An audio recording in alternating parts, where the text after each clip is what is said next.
আসসালামু আলাইকুম ওয়া রাহমাতুল্লাহি ওয়া বারাকাতুহু। আলহামদুলিল্লাহি ওয়াহদা ওয়াসসালাতু ওয়াসসালামু আলা আবদিহিল মুস্তাবা আল মুস্তাফা ওয়া আলা আলিহি ওয়া সাহবিহি রাশাদা। বন্ধুরা, আপনারা দেখছেন আরডি প্রেজেন্টস দি ইসলামিক পডকাস্ট। সাথে আছি মাওলানা মাসুম বিল্লাহ বিন রেজা। আজ আমার সাথে কোচ হিসেবে রয়েছেন বিশিষ্ট ইসলাম চিন্তাবিদ, শিক্ষাবিদ, গবেষক, লেখক শাইখ মোহাম্মদ উসমান গনি। আসসালামু আলাইকুম ওয়া রাহমাতুল্লাহ। ওয়া আলাইকুম আসসালাম ওয়া রাহমাতুল্লাহি ওয়া বারাকাতুহু। শাইখ কেমন আছেন? সব মিলে আল্লাহর রহমতে ভালো আছি। আপনি কেমন আছেন? আলহামদুলিল্লাহ, আমিও ভালো আছি। আজকে আমরা যে বিষয়টা নিয়ে কথা বলবো খুবই সমসাময়িক, সেটা হচ্ছে ইসলামফোবিয়া। প্রতিক্রিয়া কী হওয়া উচিত? ধন্যবাদ সুপ্রিয় উপস্থাপক, সম্মানিত দর্শক শ্রোতা। ইসলাম শান্তির ধর্ম। ইসলাম মানে শান্তি, ইসলাম মানে আত্মসমর্পণ। সুতরাং ইসলামোফোবিয়া এই শব্দটি আসলে প্রযোজ্য নয়। ইসলাম ভীতি বা ইসলামকে ভয় করা। শান্তি হবে কাঙ্ক্ষিত, শান্তিকে তো ভয় করবে না। আমরা জানি ইসলাম প্রকৃতির ধর্ম। প্রতিদিনের পুষ্টির চাহিদা পূরণে পরিপূর্ণ আস্থায় আরডি ইউএইচটি মিল্ক, ভালোবাসার বিশুদ্ধতায়।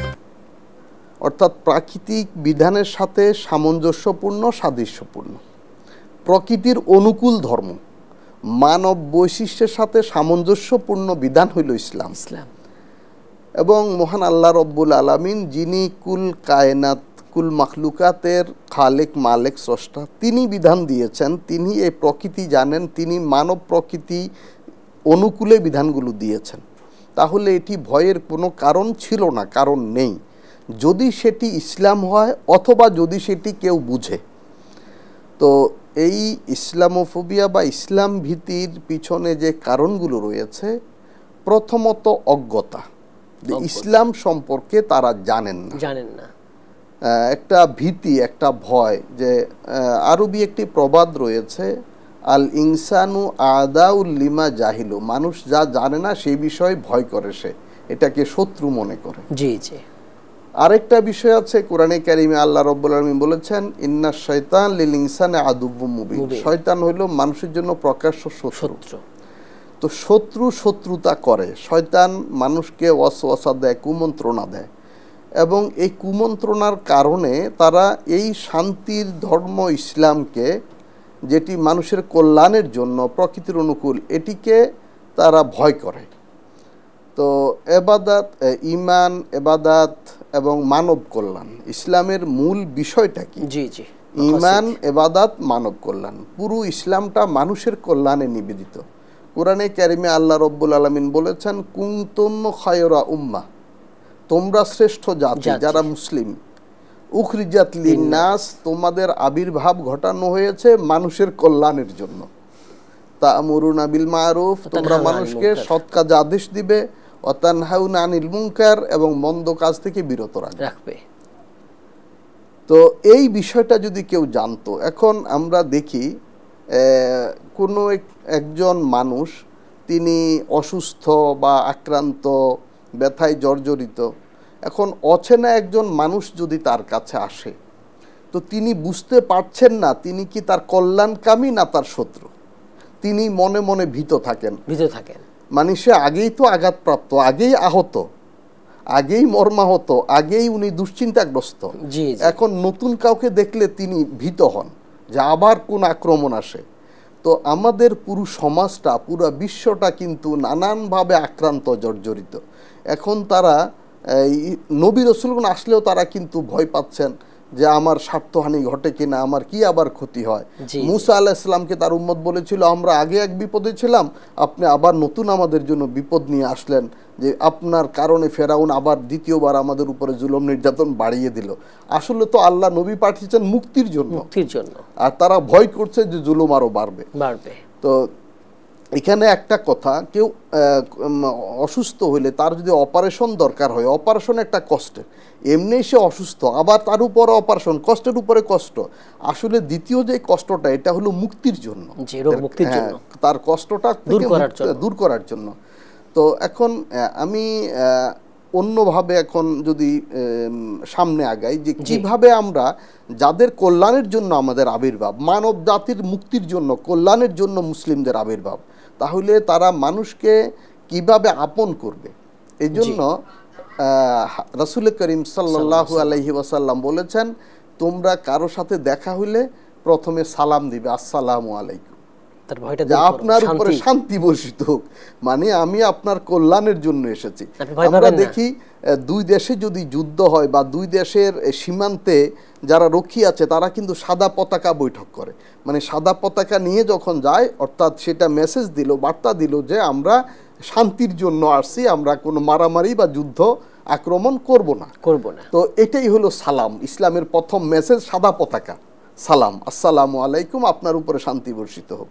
এবং এর পাশাপাশি বডি ল্যাঙ্গুয়েজ বলেছে যে কোনো মানুষকে দেখে মুস্কি হাসে, এটা তার জন্য সাদাকা বা দানের সমান। সুবহানাল্লাহ, মুস্কি হেসে কথা বলা। দেখেন, একটা ছোট্ট শিশু 1-1.5 বছর বয়সে হামাগুড়ি দিয়ে চলে, সে হয়তো অপরিচিত কেউ আসলো বাসাতে, তো সে দেখে সে হামাগুড়ি দিয়ে আগালো, একবার আগায় আবার চোখের দিকে তাকায়, মুখের দিকে তাকায়, তার অবস্থা সে অবলোকন করে অনুধাবন করার চেষ্টা করে। 1.5 বছরের শিশু যদি হাসি হাসি মুখ দেখে সে সামনে আগায়, আগার রাগান্বিত চেহারা দেখলে, বড় চোখ দেখলে সে কিন্তু ব্যাক করে, ইউটার্ন নেয়, সরে যায়।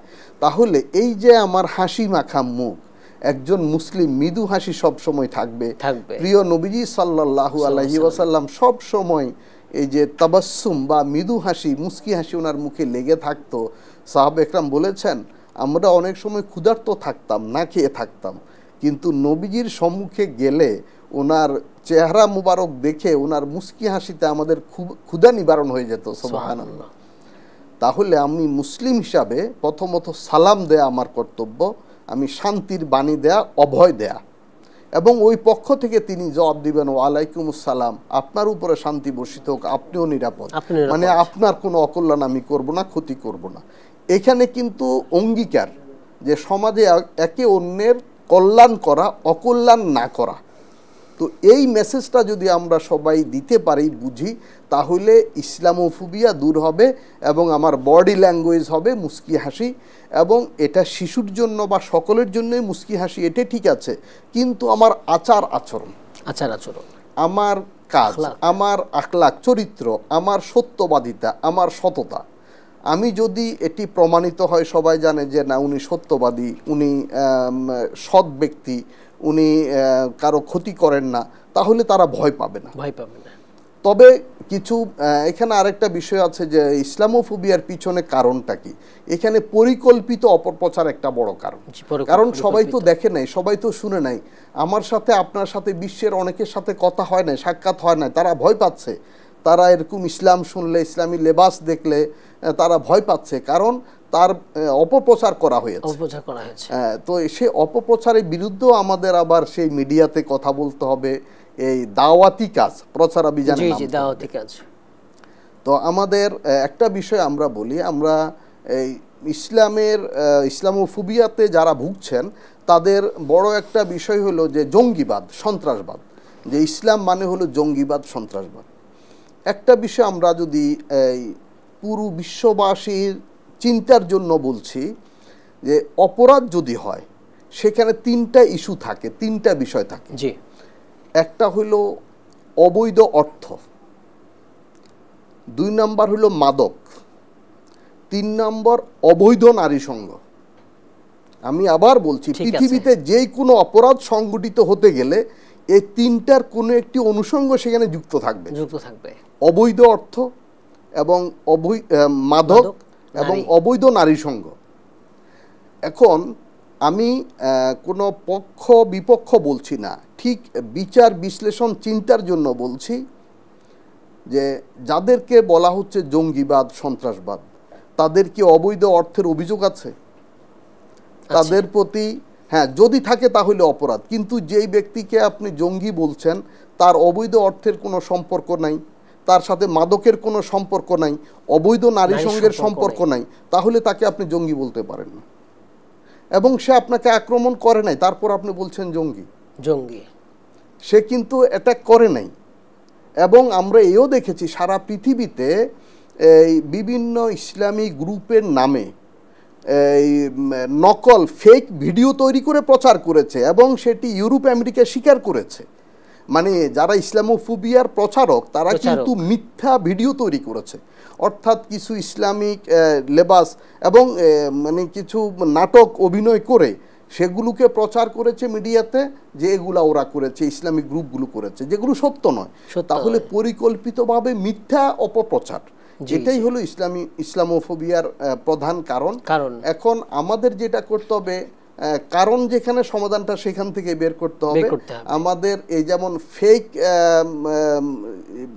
নির্ধারণ, যেটা মানে কোনটা আসল কোনটা নকল নির্ধারণের জন্য এখন বিভিন্ন রকমের অ্যাপস আছে, বিভিন্ন রকমের ব্যবস্থা আছে, প্রযুক্তি আছে। তাহলে আমরা এরকম যদি সন্ত্রাসবাদ, জঙ্গিবাদ বা কোনো ব্যক্তি বা কোনো গ্রুপের পক্ষে বিপক্ষে প্রচার অপপ্রচার দেখি, তখন আমরা এই ফেক চেক করে নেব যে আসলে এটা আসল না নকল, তাহলে আমরা এটা বুঝতে পারবো। এবং এটা আমি বলবো উন্নত বিশ্বে যারা আছে, ইউরোপ আমেরিকা যারা আছে, তারা কিন্তু এই তথ্য প্রযুক্তিতে অনেক অ্যাডভান্স, অনেক আগানো আছে। তো তারা কিন্তু এই অপপ্রচারে যদি সামিল হয়ে যায় বা অপপ্রচারে প্রভাবিত হয়, তাহলে তাদের দায়িত্বহীনতা, তাদের চিন্তার দুর্বলতা, এটাই আমরা বলবো। আসলে ইসলামোফোবিয়া এই পরিকল্পিত অপপ্রচারেরই ফসল। আর আমাদের দুর্বলতা হলো দাওয়াতি কাজের যে ব্যাপকতা দরকার সেটি আমাদের কম, এবং মিডিয়ার যে আরো বেশি সক্রিয় হওয়া দরকার সেটি, হ্যাঁ, এটাও আমাদের কম। তো আমাদের ইসলামের সৌন্দর্যটাকে, ইসলামের সহনশীলতা, ইসলামের সহিষ্ণুতা, ইসলামের যে ধৈর্য, এই বিষয়গুলোকে আমাদের আচরণে যেমন দেখাতে হবে তেমনি মিডিয়াতে প্রচারও করতে হবে। আমরা অনেকে মনে করি যে আমি শুধু ভালো থাকবো, ভালো আমল করব, আমি ধৈর্যশীল থাকব, আমি প্রচার করা লাগবে না। আসলে তা নয়, প্রচারও করতে হবে। আল্লাহর রসুল, তিনি রসুল, তিনি সত্য নবী, কিন্তু সে কথা তিনি বলেছেন, বলতে হবে, না বললে মানুষ বুঝবে কি করে? আবার শুধু বললেও হবে না, কাজ করে দেখাতে হবে। নবী করিম সাল্লাল্লাহু আলাইহি ওয়াসাল্লাম ছিলেন জীবন্ত কোরআন, কোরআনে যা আছে সেটা ওনার আমলে, জীবনে উনি বাস্তবায়ন করে দেখিয়েছেন। সুতরাং আমাদের প্রত্যেক মুসলমানের উচিত হবে এই যে নবীজির আদর্শ সেটি নিজের জীবনে ধারণ করা এবং সেটি সুন্দরভাবে প্রকাশ করা, প্রচার করা।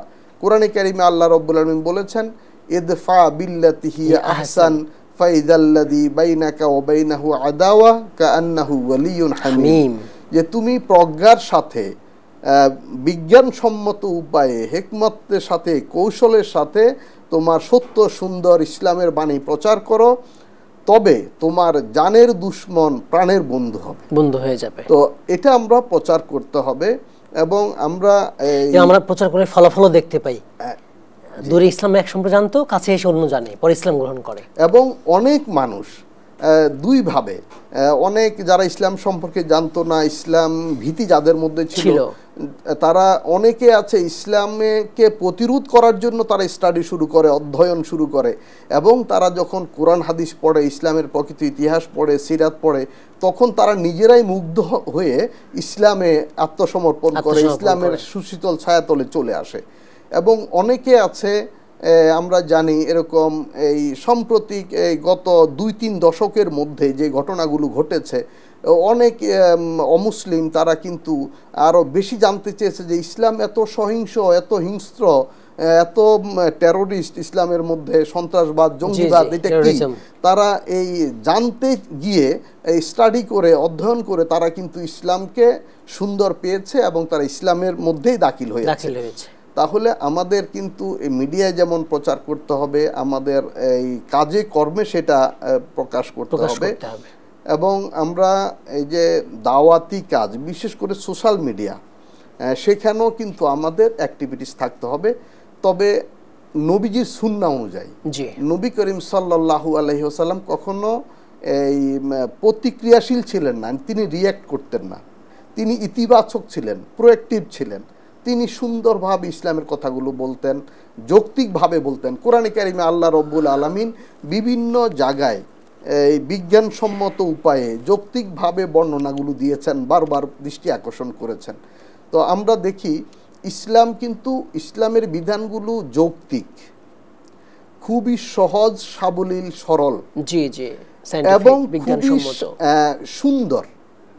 ইসলামের বিধান। আপনি দেখেন ইসলামে বলেছে আমাকে এই হাত পা পরিষ্কার রাখতে হবে, নখে যেন ময়লা না থাকে, নখ কেটে পরিষ্কার পরিচ্ছন্ন থাকতে হবে। ইসলাম আমাকে বলেছে ক্ষৌর কর্ম করতে হবে, অর্থাৎ আমার শরীরে অবাঞ্ছিত পশম থাকলে পরিষ্কার করতে হবে, চেহারা সুরত পরিষ্কার করতে হবে। ইসলাম আমাকে বলেছে চিরুনি করতে হবে, হ্যাঁ, চুল আশ্রাতে হবে। সুবহানাল্লাহ, মানে এত সুন্দর বিধান। আমাকে চুল আশ্রাতে হবে, আমাকে আয়না দেখতে হবে। আরডি নিয়ে এলো আসল ফ্রুট পাল্প দিয়ে তৈরি আরডি ফ্রুট ড্রিঙ্কস, লিচু আর অরেঞ্জের দুটি অসাধারণ ফ্লেভার। আয়না চিরুনি নবীজির সুন্নাত। নবী করিম সাল্লাল্লাহু আলাইহি ওয়াসাল্লাম যখন কখনো অন্তত এক রাত থাকবেন এমন কোথাও যেতেন, একটা রাত মাত্র থাকবেন, তাহলে 6টি জিনিস তিনি সাথে রাখতেন। শামাইলে তিরমিজি শরীফের মধ্যে সহিহ রাওয়ায়াতে এসেছে। সুবহানাল্লাহ। প্রথমত তিনি এই সুরমা ব্যবহার করতেন। এখানে দেখেন যে আইব্রু, সুরমা ব্যবহার করা একটা সুন্নাত, নারী পুরুষ সবার জন্য। নারীদের জন্য দিন রাত 24 ঘন্টাই সুন্নাত, আর পুরুষের জন্য রাতে ব্যবহার করা সুন্নাত, দিনে নয়, এই সুরমাটা। তারপরে নবীজি ব্যবহার করতেন সুগন্ধি। এই সুগন্ধি দেখেন কত আধুনিক ছিলেন নবীজি। তারপরে নবীজি ব্যবহার করতেন তেল। আমরা হয়তো এখন অনেকে তেল কম ব্যবহার করি। আমরা যখন ছোট ছিলাম তখন তো মানে তেল ব্যবহার করাটাই ফ্যাশন ছিল, একবারে মাথা থেকে তেল ছুঁয়ে ছুঁয়ে পড়তো, বড় বড় চুল, তার মধ্যে তেল ছুঁয়ে ছুঁয়ে পড়ে, এরকমই ছিল একটা সময় আমরা যখন ছোট ছিলাম। তো এখন অবশ্যই এটা পরিবর্তন হয়েছে, ফ্যাশন তো পরিবর্তন হয়। তো নবী করিম সাল্লাল্লাহু আলাইহি ওয়াসাল্লামের বাবরি চুল ছিল, তিনি তেল ব্যবহার করতেন। তারপরে তিনি মেসওয়াক সাথে রাখতেন। এরপর তিনি যেটি সাথে রাখতেন, একটি এক্সট্রা কাপড় সাথে রাখতেন। মানে কত সচেতন হইলে এটি সম্ভব। আমরা এখনো এই আধুনিক কালে যেখানে কোনো কিছুর অভাব নাই আমার, সেখানেও আমরা কোথাও গেলে যখন কাপড় খুঁজতে হয়, কিন্তু নবীজি এক রাতের জন্য কোথাও গেলে এক সেট এক্সট্রা কাপড় সাথে রাখতেন। সর্বশেষ নবী যেটি রাখতেন সেটি হলো আয়না এবং চিরুনি সাথে রাখতেন। সুবহানাল্লাহ। অর্থাৎ আমরা আজকাল অনেকে দেখি আমাদের মা বোনদের ভ্যানিটি ব্যাগে আয়না চিরুনি থাকে বা সৌন্দর্যের প্রসাধন সামগ্রী থাকে, কিন্তু নবী করিম সাল্লাল্লাহু আলাইহি সাল্লাম একজন পুরুষ, ১৫০০ বছর আগে তিনি ওনার এই ট্যুরের ব্যাগের মধ্যে আয়না চিরুনি রাখতেন। সুবহানাল্লাহ। আমরা কয়জন পুরুষ এটা মেনটেন করি? তাহলে ইসলাম যে কত সুন্দর। ইসলাম কোনো ওই জঙ্গিবাদ বা জঙ্গলি কোনো কিছু না, এটা ব্যাকডেটেড কিছু না, এটা সর্বাধুনিক, একেবারে আপডেটেড। আল্লাহু আকবার। তো এই ইসলামের সৌন্দর্যগুলো, মাহাত্ম্যগুলো যদি আমরা তুলে ধরি, ইসলাম, আমরা ওয়াশরুমে গেলে টিস্যু ব্যবহার করব, ইসলাম ১৫০০ বছর আগে সে টিস্যু ঢিলা কুলুকের ব্যবস্থা করে দিয়েছেন। আমরা গোসল করি, ইসলাম গোসলের জন্য সুন্নত করে দিয়েছেন, বিধান দিয়েছেন এবং ক্ষেত্র বিশেষ ফরজ করেছেন। অর্থাৎ শরীর হবে পরিপাটি। এবং ইসলাম নারীদের জন্য প্রস্তুতির জন্য বলেছেন, পুরুষ যদি বাহির থেকে, সফর থেকে 10 দিন 15 দিন বাইরে ছিল, এখন বাড়ি ফিরবে, তাহলে তিনি আগে সরাসরি ঘরে আসবেন না, পাশে কোনো আত্মীয় স্বজনের বাসায় উঠে বাড়িতে খবর দিবেন যেন তার স্ত্রী প্রস্তুতি নিতে পারে। সুবহানাল্লাহ।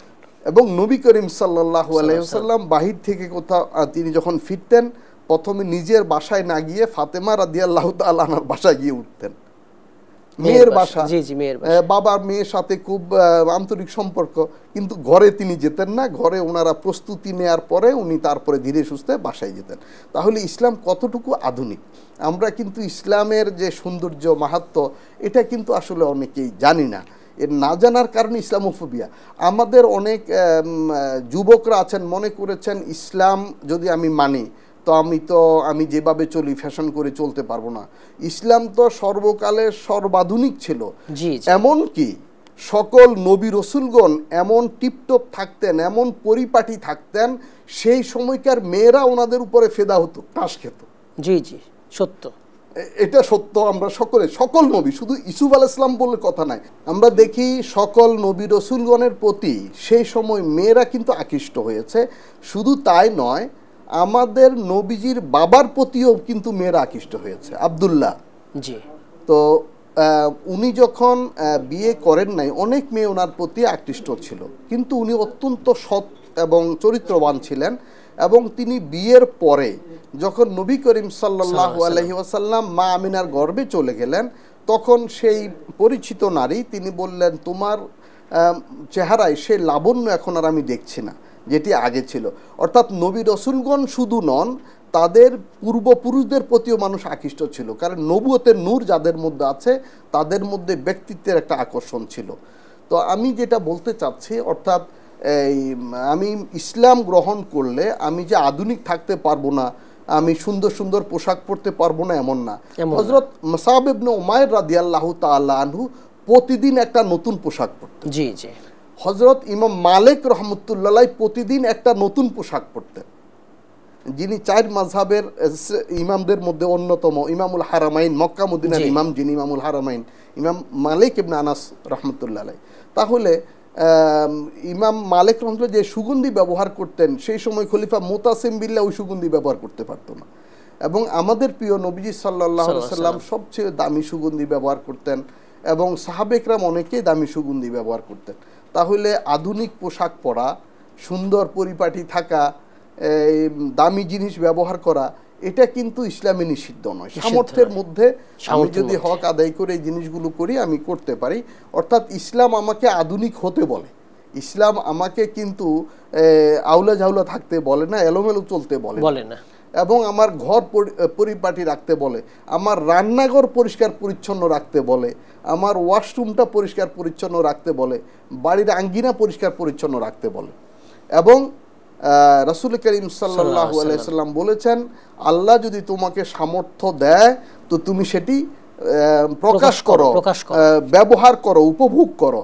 কোরআনে কারিমে আল্লাহ রাব্বুল আলামিন বলেছেন, ওয়া আম্মা বিনি'মাতি রাব্বিকা ফাহাদ্দিস, যে তোমার যদি সেই সামর্থ্য থাকে সেই সামর্থ্য তুমি প্রকাশ করো। অর্থাৎ যারা যেই পরিমাণ সামর্থ্য আছে সেই পরিমাণ সে এনজয় করবে, চলবে।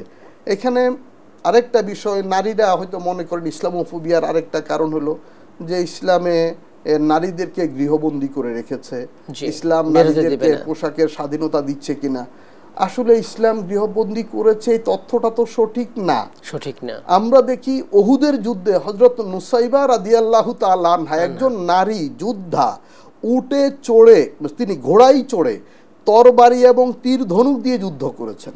নবী করিম সাল্লাল্লাহু আলাইহি সাল্লাম বলেছেন, আমি যখন আক্রান্ত হয়েছি তখন আমি দেখলাম এই চারদিক থেকে নুসাইবা কিন্তু প্রতিহত করছে যে কাফের যোদ্ধাদেরকে।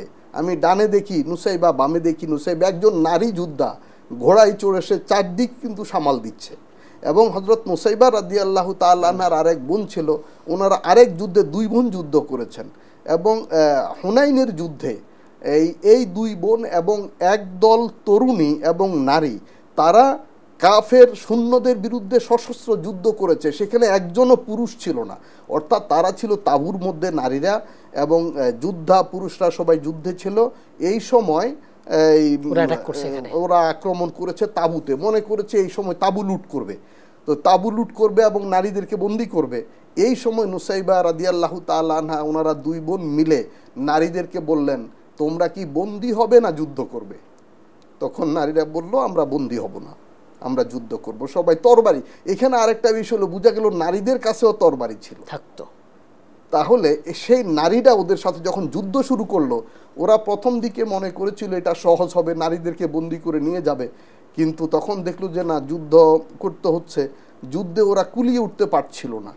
তখন তারা পিছু হটলো এবং নারীদের সাথে যুদ্ধে পরাজিত হবে এই লজ্জায় তারা মানে পুরোপুরি আর যুদ্ধ শুরু না করে ওখান থেকে প্রস্থান করলো। তাহলে নারীদেরকে ইসলাম বন্দি করে না। আমরা দেখি বিভিন্ন যুদ্ধে নারীরা এই পরিচর্যার কাজ করেছে, নার্সিংয়ের কাজ করেছে, সেবিকা হিসেবে যুদ্ধের ময়দানে এবং সফরে নবী করিম সাল্লাল্লাহু আলাইহি ওয়াসাল্লাম বিবিদেরকে সাথে নিতেন। এমনকি বিদেশি প্রতিনিধি আসলে সেখানে নারী দল থাকতো, সেখানে নবীজি বিবিদেরকে সাথে নিয়ে আলোচনা টেবিলে আসতেন, বসতেন, কথা বলতেন। তো কিন্তু এখন পোশাক মার্জিত পোশাক আমরা সবাই জানি, রুচিসম্মত পোশাক, তো পোশাক তো এটি ব্যক্তির, কিন্তু সেখানে ইসলাম কিছু বিধিবিধান দিয়েছে। আমার ব্যক্তিত্ব, আমি এখানে যদি গেঞ্জি গায়ে দিয়ে বসি কেমন লাগবে, আপনি বা কি বলবেন? এটা তো বা দর্শক কি বলবে যে এটা রুচি বা বিবেকের বিষয়, হ্যাঁ। তো আমরা পোশাক পরব, ইসলাম শালীন মার্জিত পোশাকের কথা বলেছে এবং ইসলাম মানুষকে তার ব্যক্তিত্ব, স্বাতন্ত্র, সতীত্ব রক্ষার কথা বলেছে, আত্মমর্যাদার কথা বলেছে। আমরা এখন দেখি একটা কথা যে সমাজে অপরাধ প্রবণতা বাড়ছে। এটি বাড়ার অনেকগুলো কারণ আছে, আমাদের নৈতিক অবক্ষয়ের কারণ মূলত। তো ইসলাম তো নৈতিক বিশুদ্ধতার কথা বলে, আত্মশুদ্ধির কথা বলে, পরিশুদ্ধতার কথা বলে। তো তাহলে এই নিরাপত্তার জন্য রমজান মাস তাকওয়ার মাস, এ তাকওয়া মানে হলো আত্মশুদ্ধি। তো আমরা আমাদের সমাজের সুরক্ষার জন্য কিন্তু ইসলাম অনুসরণ করা দরকার, সমাজে উন্নয়নের জন্য ইসলাম অনুসরণ করা দরকার। ইসলাম হলো আধুনিক। এবং আমরা দেখি নারীরা অনেকে মনে করেন যে ইসলাম বিয়ের পরে স্ত্রীদেরকে স্বামীর অধীন করে দিয়েছে। আসলে সেখানে স্ত্রীকে স্বামীর অধীন করে নাই, স্বামীকে স্ত্রীর সুরক্ষার দায়িত্ব দিয়েছে। জি জি, সুরক্ষার দায়িত্ব দিয়েছে। এটা আমরা দেখি আমাদের একজন শিশু, সে তো যুদ্ধে যেতে পারে না। একজন নারী, এখন আধুনিক প্রযুক্তি নির্ভর যুদ্ধে নারীরাও যুদ্ধ করতে পারে। তরবারি যে এখানে যুদ্ধ করেছে, প্রযুক্তি যুদ্ধ অবশ্যই করতে পারবে। এর মানে শিশুর অধিকার আমরা খর্ব করি না, শিশু সুরক্ষা নিশ্চিত করেছি, বড়দেরকে সুরক্ষার দায়িত্ব দিয়েছি। তো ঠিক একজন পুরুষ রাতের 12টায় যদি একা হাঁটে, তাহলে তার সর্বোচ্চ দূরে মোবাইলটা নিয়ে যাবে বা পকেট হাতিয়ে যা পায়ে নিয়ে যাবে, আর বেশি কিছু ক্ষতি হবে না। কিন্তু একজন তরুণীকে যদি রাতে এরকম একাকী কেউ কোনো দুর্বৃত্ত পায়, তাহলে তার টাকা পয়সা তো নিবে, তার ব্যক্তির উপরও আঘাত করবে। তো এই জন্য তার সুরক্ষার জন্য আমরা ইসলাম বিধান দিয়েছে। এমনকি যদি ইসলামী বিধান সমাজে প্রতিষ্ঠিত হয়, তাহলে ঠিকই নারী কিন্তু একা চলতে পারবে। হাদিস শরীফে এসেছে এমন একটা সময় আসবে, সেই সিরিয়া থেকে মদিনাতে একজন নারী একাকী আসবেন এবং তার সাথে অডেল সম্পদ থাকবে, অলংকার থাকবে, স্বর্ণ থাকবে, এবং কেউ তাকে জিজ্ঞেস করবে না আপনি কে, কোথায় যাচ্ছেন, কেন যাচ্ছেন, মানে সে নিরাপদ হবে। তাহলে ইসলামী বিধান হলো নিরাপত্তার জন্য, ইসলাম শান্তির জন্য। তো ইসলামোফোবিয়ার কারণ হলো ইসলাম সম্পর্কে অজ্ঞতা, না জানা, আর দ্বিতীয়ত হলো অপপ্রচার, এবং সে অপপ্রচার পরিকল্পিত, উদ্দেশ্যমূলক এবং মিথ্যা। তো আর এর জন্য করণীয় হলো আমরা যেন নিজেরা সৎ থাকি, আমরা সৎ জীবন যাপন করি, মানুষকে সত্য সুন্দর উপদেশ দেই। এই প্রসঙ্গটা কোরআনে কারিমে সূরা আসরের মধ্যে চমৎকারভাবে উল্লেখ হয়েছে। আল্লাহ রব্বুল আলামিন বলেন ওয়াল আসর, সময়ের শপথ। আমরা তো আধুনিক হই, এখানে আল্লাহ তাআলা ওই সময়টাকে আধুনিক করে বলছেন, যে সময় যারা আছে সেই সময়টাই আমার কাছে গুরুত্বপূর্ণ। জি জি, ইন্নাল ইনসান লাফি খুসর, মানুষ ক্ষতির মধ্যে আছে। যারা ভুল জানে অথবা জানে না, ইসলাম সম্পর্কে জানে না, কোরআন পড়ে নাই। দেখেন এই পুরো 30 পারা কোরআন বাংলায় যদি কেউ পড়তে চায়, 30 পারা কোরআন 600 পৃষ্ঠা, বড় বড় হরফে লেখা। এই জন্য বাংলায় স্বাভাবিকভাবে এটা যদি বই আকারে করা হয়, বাংলা অর্থটা 150 পৃষ্ঠার কম হবে, চলে যাবে। হ্যাঁ, 150 পৃষ্ঠারও কম। এটি কোনো একজন আমাদের সাধারণ মানুষ পড়তে গেলে বোধহয় 1 সপ্তাহ লাগবে না। 150 পৃষ্ঠা তো আমাদের এক রাতের পড়া ওটা। আমরা কত ডকুমেন্টস, কত কিছু পড়ি, কত যারা অফিস করেন, আমি পাঠক লেখকের কথা বলছি না, যারা অফিস করেন, অফিসিয়াল দায়িত্ব পালন করেন, তারা তো কত কিছু পড়তে হয়, ফাইল, নোট, ডকুমেন্টস এগুলো পড়তে হয়। তো 150 পৃষ্ঠা তো খুব বেশি না। তো এই কোরআনের অনুবাদটা, এবং আরবি পড়তে গেলে মাদ গুন্না আছে, 4 আলিফ 3 আলিফ আছে, অনেক কিছু আছে, হরফ সহি মাখরাজ আছে। তো বাংলা পড়তে তো কিচ্ছুই লাগবে না, আমি শুধু রিডিংটা পড়ে যাব, পাঠ পড়ে যাব, বুঝে যাব, এবং আমি সাথে সাথে বুঝবো। আরবি তো আমরা হয়তো অনেকে বুঝি না, তো আমরা এই বাংলা কোরআনের অনুবাদটা একবার যদি পুরাটা পড়ি এই রমজানের মধ্যে, এটা 3 দিন সময়ও লাগবে না, 3 রাতও না, 1 রাত পড়লেই হয়ে যাবে যদি কেউ ইচ্ছা করে। তাহলে আমরা কোরআনটা একবার অন্তত পড়া উচিত আমরা এই মুসলিম অমুসলিম সকলেরই পড়া উচিত। কোরআন তো সকলের জন্য, এবং আমরা মুসলিম হয়েও কিন্তু কোরআনটা আমরা এখনো অনেকে বাংলা তর্জমাটা পড়ি নাই। আমরা খতম করছি, অবশ্যই খতম করব। রমজান মাসে কোরআন নাজিল হয়েছে, সবে কদরে কোরআন নাজিল হয়েছে, আমরা পড়বো, খতম পড়বো সবের জন্য। কিন্তু বাংলাটা আমাকে পড়তেই হবে। আল্লাহ তাআলা তো প্রথমে পড়েছেন ইকরা, যে প্রথম ওহী পাঠ করো, পড়ো তোমার রবের নামে যিনি সৃষ্টি করেছেন। তাহলে আমি রবের নামে আমি কি পড়লাম, আমি কিছুই জানি না। যদি কি বললেন, কি বার্তা দিলেন আমাকে, আমরা যদি কোথাও বিদেশ থেকে আমার কাছে একটা ইংরেজিতে চিঠি আসে, তো আমি ইংরেজি বুঝতে না পারলে আশেপাশে বন্ধু বান্ধব আত্মীয় স্বজন যারা যারা বুঝে। পড়তে পারে ওদের কাছে চলে যায়, বা একটু পড়ে দেখেন তো কি এসেছে, বা একটা নোটিশ এসেছে আমি নোটিশটা বুঝি নাই, তাহলে আমি একজনের কাছে গিয়ে এটা বোঝার চেষ্টা করি। তো কোরআনে কারিম আমি বাংলা তর্জমা হয়েছে, ইসলামিক ফাউন্ডেশন তর্জমা করেছে, আরো বহু তর্জমা বহু আছে। প্রকাশনী তো আমরা এই বাংলা অনুবাদটা একবার পড়তে পারি, পড়া উচিত, তাহলে ইসলাম ভীতি দূর হবে। যারা ইসলাম ভীতিতে ভোগেন তাদের জন্য আমাদের এই প্রাথমিক ডোজ হইল ওনারা কোরআনের বাংলাটা একবার যেন পড়েন এবং নবীজির সিরাত জীবনী, নবীজির জীবন, নবীজির 23 বছরের নবুয়তি জীবনটা, অথবা একবারে জন্মের পর থেকে নবী তো আলামিন ছিলেন, এমনকি ওনার জানের দুশমনও কিন্তু কখনো অভিযোগ করে না যে তিনি মিথ্যা বলছেন, নাউজুবিল্লাহ। এই কাফের মুশরিকে তাকে আলামিন বলেছেন। তো আলামিন নবীর উম্মত তো সত্যবাদী হবে। এবং আমরা দেখি পৃথিবীতে এই শান্তি শৃঙ্খলা, ইসলাম যেখানে যতটুকু আছে সেখানে ততটুকু শান্তি আছে, নিরাপত্তা আছে। জাযাকুমুল্লাহ খাইর মুহতারাম, আপনি আমাদের মূল্যবান আলোচনা করেছেন, সময় দিয়েছেন, অনেক ধন্যবাদ আপনাকে। জাযাকুমুল্লাহ খাইর। শুকরিয়া। বন্ধুরা, আপনারা এতক্ষণ দেখছিলেন আরডি প্রেজেন্স ইসলামিক পডকাস্ট। আজ আমরা কথা বলছিলাম ইসলামোফোবিয়া, প্রতিক্রিয়া কী হওয়া উচিত। ইসলামোফোবিয়া, ইসলাম ভীতি, এটা হচ্ছে পরিকল্পিত অপপ্রচার, এটা সত্য নয়, মিথ্যা। এর প্রতিক্রিয়া কিভাবে করতে হবে? আমাদের কোরআন হাদিসের আলোকে জবাব দিতে হবে, বুদ্ধিমত্তার সাথে জবাব দিতে হবে, উত্তম চরিত্রের সাথে জবাব দিতে হবে, হিকমার সাথে জবাব দিতে হবে, তাহলেই এই ভীতি দূর হয়ে যাবে। আল্লাহ তাআলা আমাদের ইসলামোফোবিয়া এটা দূর করে দিন, আমিন। আসসালামু আলাইকুম ওয়া রাহমাতুল্লাহি ওয়া বারাকাতুহু। প্রতিদিনের পুষ্টির চাহিদা পূরণে পরিপূর্ণ আস্থায় আরডি UHT মিল্ক, ভালোবাসার বিশুদ্ধতায়।